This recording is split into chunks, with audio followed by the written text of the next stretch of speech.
Now for this video, I am actually working from my scrap bin, so I have pulled out my scrap bin.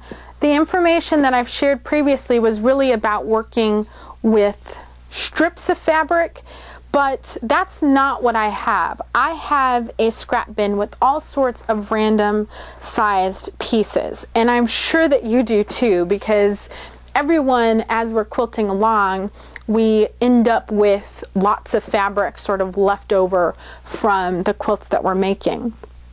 And I cannot bear sometimes to cut into these things because I always think I'm going to use these big pieces for something. And really what it results in is overflowing scrap bins. I have about 3 scrap bins that are this size that are just full of these pieces of fabric that are left over. So the one thing that I would say about scrap quilting is that at some point you have to be willing to just cut it and let it go in order to be able to process your scraps. Now, certainly the most efficient way to handle a big piece of fabric like this would be to put it on a strip cutter or cut rectangles or cut squares out of it. But if you want something a little bit different and you really don't have the time or the inclination to go through and cut them perfectly to size, then you just have to be willing to cut it and take the waste and put it in a different scrap bin, or cut it down some more, or just deal with it. So I've pulled out a few pieces to kind of show you what that might look like as I'm sort of auditioning these fabrics. Now, when you're working on a particular fabric, you're probably going to want to try to plan a color scheme or something like that. And if you have enough scraps to be able to do that, more power to you. I just want to cut them up. First, just to make this video for you guys, and second, because my scrap bins are just overflowing. So let's talk a little bit about this large piece of fabric. I don't know what size this is, but it's certainly bigger than the die that I have.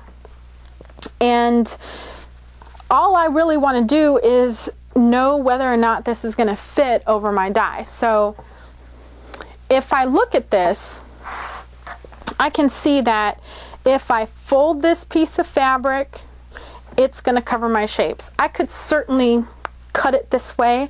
I don't think I have the constitution as a quilter to just do that. So the other thing that I can do is just use my alignment lines, the registration lines that I drew, to sort of map out what this might look like if I make a cut and fold it so that it's covering the shapes, and I can have this nice long piece left over that I can use for something else.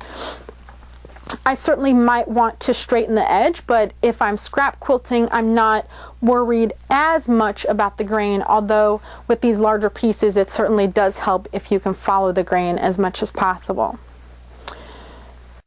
Another piece that I have here is a long strip.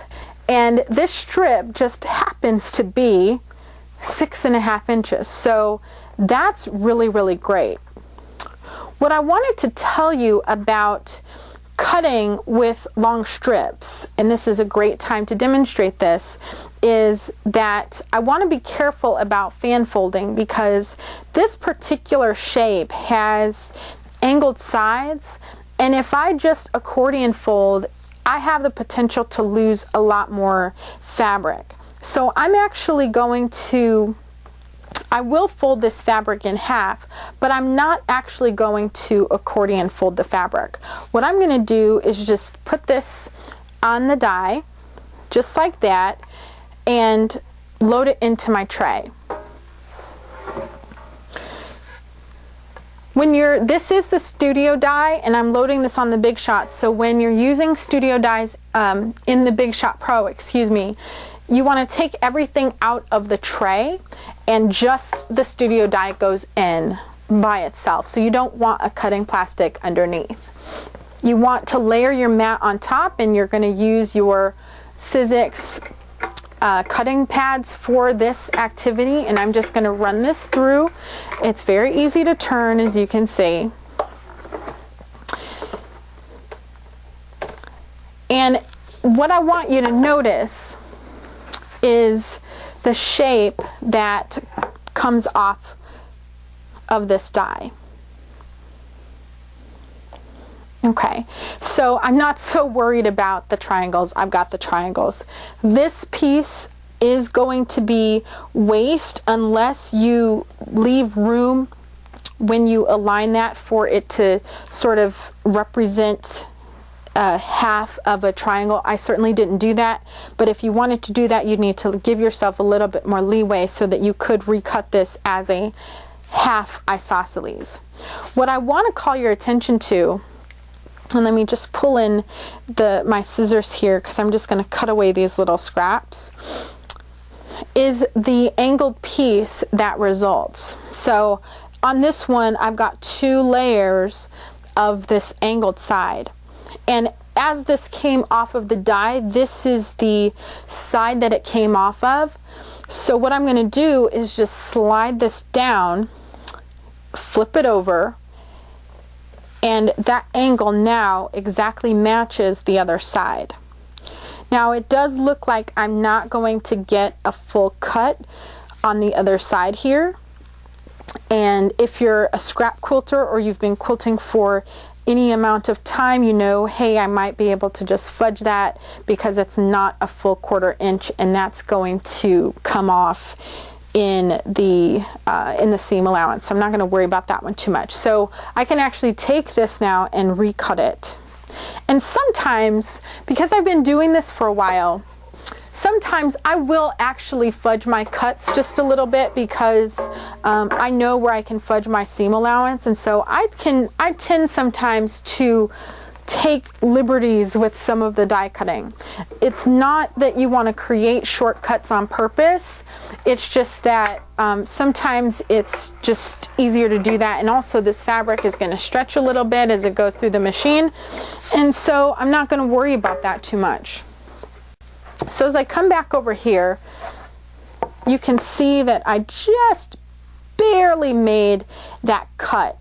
And so I was able to take advantage of the slight stretching that happens when the fabric goes through the machine, and it actually did cut that off. So as you're working with your scraps, you kind of come across some of those things. And then this last piece might be a happy accident, or it might not be enough, but if I sort of take a look at this, this is another shape that's left over, and it's actually big enough for me to run that back through and get a clean cut from this one. So when you're cutting on the isosceles triangle die with strips, you're not going to get that much waste. If anything, you're going to get these longer bits and these 1/4 inch pieces that are at the top. Now if I'm scrap quilting, I'm just going to find stuff in my bin and see if it fits, and I'm not going to worry about how much fabric I'm wasting. I really just want to get this stuff cut. When you are working with scraps, I do recommend that you press the pieces. So some of these fabrics that are in my scrap bin tend to be a little bit more wrinkled. They might have been stuffed in here a long time ago, and as I reach in here, there's all sorts of different size scraps that are in here, but just if you see anything that's got wrinkles or serious folds in them, you want to just make sure that you press those fabrics so that they lay flat. When you're working with scraps on these dies, you can layer your fabrics up to the maximum number of layers that your die can handle. Now again, if you have watched any of my other videos, you've probably heard this a couple of times, or if you have my book, the Big Little Book of Fabric Die Cutting Tips, it talks about how the die really controls how many layers that you can do. It's not necessarily the machine that dictates it, although there are some limitations there as well. The Go dies will take between 4 to 6 layers of fabric. So if you're working with scraps and you want to stack them up, 4 to 6 layers is your maximum. If you're working with a studio die, the studio dies can accept up to 10 layers of fabric, and the Sizzix dies can accept up to 8 layers of fabric. So That will vary a little bit depending on what type of fabric you're cutting, but if you're using, the batiks tend to be a little bit thicker than normal quilting cottons. Some of the quilting cottons also are a little bit heavier, so you might notice that as well. So just, as you get familiar with your machine, you'll sort of understand what its limitations are. But with scrap quilts, you just slap it on the die. Okay, maybe I'm too meticulous to just slap anything on a die, but just remember to line up your dies, line up your scraps with the registration lines that you've drawn, and just try to use the scraps that are appropriately sized for that shape so that you're not wasting too much fabric. But also, don't make a big deal out of it. The whole point is to go through your scraps, cut things out, and really reduce the number of scraps that are in your scrap bin. So hopefully this video has been helpful for you guys to sort of see the Isosceles triangle dies in action. If you have these dies available and you are participating in the cut along, I hope that you'll start cutting for your project. I'll have some ideas and other tips on the blog post that relates to this, and I'll make sure that that's connected up in the description of this video. And thank you for watching, and if you have any questions, just post them in the comments. Thank you so much. Happy quilting and cutting.